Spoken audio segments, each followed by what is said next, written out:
Benda kuno atau benda yang berasal dari zaman dulu biasanya mengandung makna dan tujuan tertentu. Dan tak jarang, benda kuno bersejarah itu pun mempunyai suatu sisi negatif, yaitu kutukan. Sejak berabad-abad lalu, manusia memang kerap kali menggunakan kutukan atau ilmu sihir untuk memberikan kemalangan hingga kematian pada orang lain. Dan kutukan yang ada pada benda-benda kuno tersebut terus melekat hingga membawa petaka pada siapapun yang melihatnya, menyentuhnya, ataupun menyimpannya. Di zaman yang sudah maju sekarang ini pun masih banyak orang yang percaya bahwa beberapa benda bersejarah peninggalan masa lampau ini mempunyai kutukan. Inilah benda bersejarah yang diselimuti kutukan versi on the spot.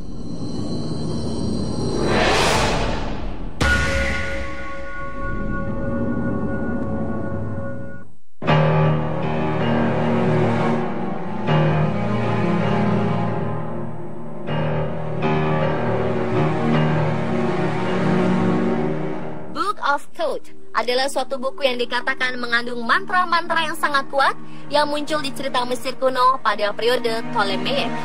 Buku ini dikatakan ditulis oleh Thoth, salah satu dewa yang penting dalam mitologi Mesir. Isi dari buku ini adalah dua mantra. Yang pertama, membuat pembacanya bisa memahami bahasa binatang, dan yang kedua, membuat pembacanya bisa memiliki pengetahuan dan melihat para dewa. Tetapi membaca buku ini akan membuat para dewa mengamuk dan menjatuhkan hukuman kepada pembacanya. Hukuman itu juga termasuk kematian orang-orang yang dicintai dan disayangi oleh pembaca. Ini akan terus berlanjut sampai buku itu kembali ke tempat yang seharusnya. Dikisahkan bahwa buku ini awalnya disembunyikan di dasar sungai Nil, di mana buku ini dikunci di dalam kotak-kotak dan dijaga oleh ular, kalajengking, dan sejenis naga. Namun Pangeran Neferkaptah berhasil mengambil buku itu, dan setelah dibaca olehnya, seketika anak dan istrinya mati. Ia sendiri pun ditemukan mati sambil memeluk buku itu, hingga akhirnya ia dikuburkan bersama buku itu.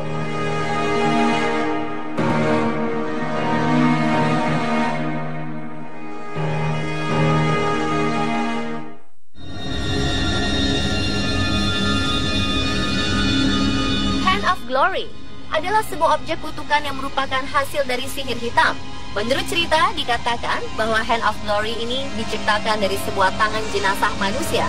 Rambut dari jenazah tersebut digunakan sebagai sumbu sebuah lilin. Lalu dari lilin tersebut, cairannya diteteskan ke tangan jenazah itu sendiri. Konon, kekuatan dari tangan ini mampu membuka kunci pintu apapun dan mampu membuat setiap orang terhenti. Cara membuat Hand of Glory ini ditulis pada buku yang berjudul Compendium Maleficarum, yakni buku sihir berbahasa Latin yang dipublikasikan pada tahun 1608.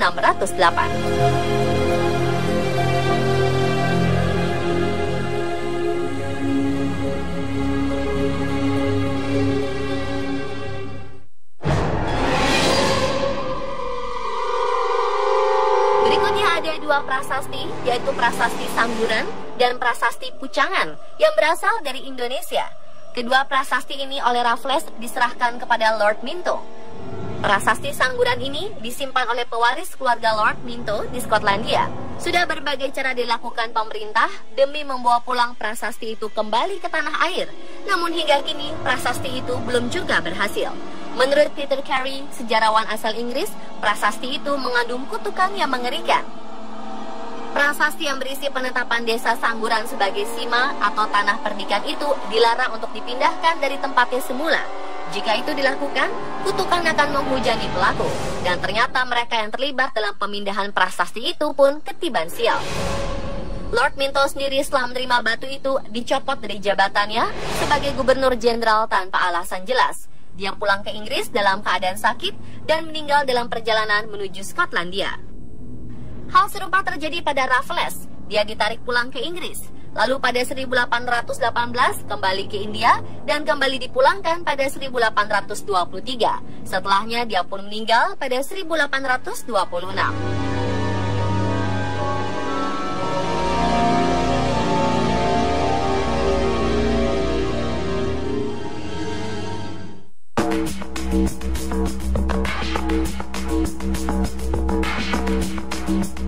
Selanjutnya ada seorang ahli geologi asal Denmark yang bernama Jan Split yang menemukan tulang pembunuh pada tahun 1960. Tulang ini adalah satu di antara sekian banyak tulang pembunuh peninggalan orang-orang Walpiri, salah satu suku aborigin di Australia. Benda yang disebut juga tulang kematian ini menjadi barang penting saat metode pengutukan dalam tradisi aborigin. Tulang ini diikat dengan rambut manusia dan diisi dengan energi. Dan setelah itu, para anggota suku akan berkumpul untuk ritual menunjukkan tulang kepada seseorang yang ingin dihukum.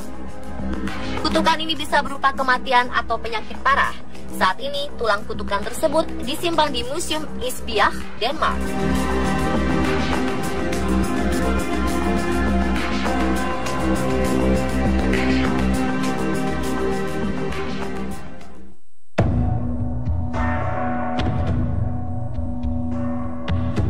Pada zaman dahulu, orang-orang Viking akan melancarkan kutukan kepada seseorang yang mereka anggap bersalah dengan sebatang nidstang.